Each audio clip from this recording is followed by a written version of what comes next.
Welcome to Tastoria Top Tips, and we're going to look at bottle shapes. Now, a lot of sort of myth and speculation about the bottle shape that your wine comes in, but there are three principal shapes. Now, the first one is the Burgundian shoulderless bottle, and you will generally find that Pinot Noir and Shiraz from the Rhone come in a bottle like this. Now, the second Chardonnay bottle as well? well, and Chardonnay, yes, for white wines. That's absolutely right.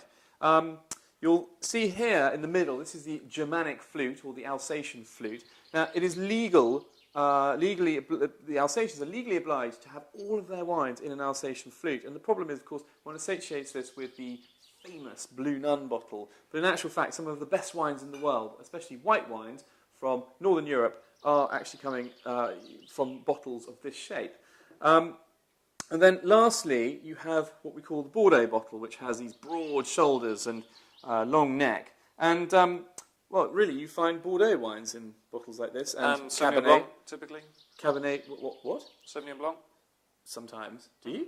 Yeah, From New Zealand, Bordeaux. perhaps? Yeah, well, we've got one over there. Oh, I see what you mean. Yes, you do. You're right. You're absolutely right. But the thing is, okay, and here's the rub, is that actually, although in France you're legally obliged to have your Alsatian wines in a bottle like this, in Bordeaux you have to have them in a bottle like this, Pinot Noir you have to have Burgundy in a bottle like this, in actual fact there's absolutely no real reason why any of these bottles exist, because the wine would taste exactly the same from whichever bottle you use. So of course in the New World you get far more experimentation. Now there is one bottle that we're missing here, and it's the classic. It's the Boix bottle.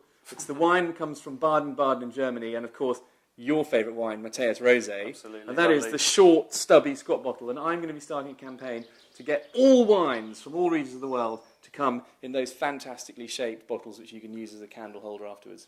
But nothing to do with wine quality, more to do with regional identity, possibly speculatively to do with what was coming out of the local wine, the glass manufacturer.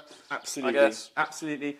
Probably all sorts of reasons. There are all sorts of reasons. Far too much now, but if you go to Barolo, you'll find them in both these types of bottles. If you go to Barossa, you'll find wines in both these sort of bottles. If you go to New Zealand, you'll find reds and whites in both these sort of bottles. And so thickness of the glass, all of that is just colour of glass, all branding, absolutely presentation. The only thing I'd say is that having a darker coloured glass for your red wine will help it to not be affected by sunlight. Whereas if you have a clear bottle, sunlight will easily penetrate the wine and will affect it. Sunlight does actually kill wine. And rosé in a clear bottle, that's just to let the lovely colour shine through. Just to look pretty. And you should drink all rosé unless it's Bondol within the year of its first year of its production. So basically, bottles, fabulous.